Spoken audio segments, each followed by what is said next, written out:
cars to you on behalf of Ferrari. Now I know, just to let you guys know now, I know you're not here to listen to me talk, so I promise I'll be brief. But I do want to tell you a little bit about the three cars individually, and then collectively tell you what the story is, why the three of them are here, what ties them all together.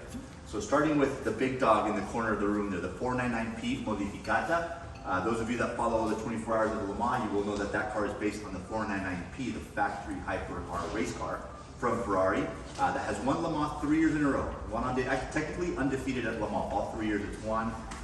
Putting Ferrari still in third place of the winningest manufacturers, but only one below Audi. So maybe in 26 we'll tie Audi, and 27 we'll pass them. Then we'll have to chase Porsche a little bit further. But fantastic car. So it is designed to be a gentleman racing version of the 499P. Now, lest you think that means it's been detuned, it's exactly the opposite. Of course, why is that? Well, we know that the 499P competes with an ascension racing body, and those bodies have rules. And one of the rules that is stipulated for the hypercars is that the car cannot produce more than 700 horsepower, 697 technically, at any given point in time. So while the power plant, while the power unit can produce well in excess of that number, by the rules it cannot deploy more than 697 horsepower at a time. The other thing that really limits the car's performance in the interest of balance of performance, of making the racing parity, making it more equal essentially, is that the car cannot deploy its all-wheel drive system until it's exceeded 120 miles an hour, which really negates the advantage of all-wheel drive coming out of a corner, right? Again, that's in an effort to equalize the car against the Porsche, against the Lamborghini, against the other cars it competes in this idea of balance of performance to make the racing closer. Now, the 499P Modificata does not run under any rule book, so it is unrestricted. That car makes nearly 900 horsepower, so a significant jump over the factory race car, and it can deploy its all-wheel drive system at will whenever it wants to. So not only does it have more horsepower than the factory race car, it can come out of a corner with all-wheel drive, so no traction or grip issues whatsoever. So it's one of the few examples where the customer racing car is actually faster than the factory racing car. I can talk to you about that car until you're blue in the face. I know I said I'd be brief, so I'm promising to be brief. If you have any more questions about the 499P, once we unveil this thing, please come up to me. I do love to talk cars. But let's move on now to the 296 Challenge here. To my left, to your right. Races in the Ferrari Challenge Series, no prizes for guessing that right. An absolute weapon of a racing car. It shares with the 499P its V6 engine. So V6 twin turbo, 120-degree angle V6, turbos in the center, what they call a hot V, shared engines.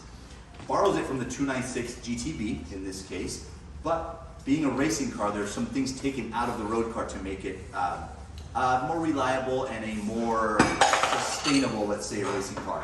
For example, the hybrid system, that's part and parcel to what the 296 is all about, is removed from that car. So horsepower drops from 830 in the production street car to 700 in the challenge car. But of course, it also loses a ton of weight. It's 300 pounds and change lighter than the production car. And as you can tell, it is a full-on weapon of a racing car. Absolute rocket ship. If you have not been to any of the Ferrari Challenge races, or if some of you maybe have been lucky enough to drive one of these things, I can't twist your arm enough to go to the races and watch Ferrari Challenge. The competitors compete in this car. Very cleverly, Ferrari divides competitors into 5 different categories. Trofeo Pirelli is the top for the fastest drivers. Then we have Trofeo Pirelli Am, Copa Shell, and Copa Shell Am. And there's a 5th category called Club Challenge. And Club Challenge is designed for those that maybe aren't ready to go racing wheel to wheel just yet, but they do want to drive a 296 Challenge car on the track. And so it's like a series of lapping sessions, but at the end of the weekend on a Sunday, they will do a short session where they call it a track attack or time attack. We call it old school, where they're going for fastest lap. And so they'll celebrate the top 3 drivers in Club Challenge, 1st, 2nd, and 3rd. And I will tell you, I won't embarrass the driver who's in this room who won, but the last time this car was out at Watkins Glen in New York, this car won. He's over here somewhere. That's right. So amazing car, amazingly capable weapon. And of course with the 499P, as I said before, it shares the engine. Now moving on to the star of the show, the 296 Speciale. This one happens to be a Pilotti version. This car, what ties them all together, it's the same drivetrain that's in that car, essentially, borrowed from the 296 road car. But it's been optimized for more track performance even than the base 296, which is already a weapon. So it shares the engine with that car, but the engine and drivetrain and the hybrid drivetrain with that car. Power is up from the standard 296, which makes 830 horsepower. It's now 880 in this car. So not only more power than the racing car and the car it's based on, more power even than the 499P, which is 858, I think is the maximum that it puts out. So 880 horsepower, weight is down by 132 pounds. Fully 20 of those pounds come just from the engine itself.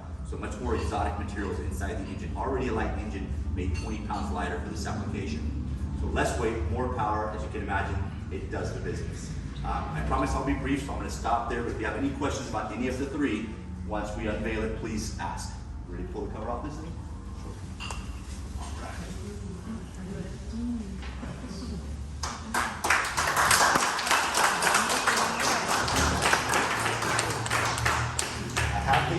I don't know why they keep trusting me with the key, but I have it. And I will unlock it and invite you guys to climb in and out and check it out. Sweet.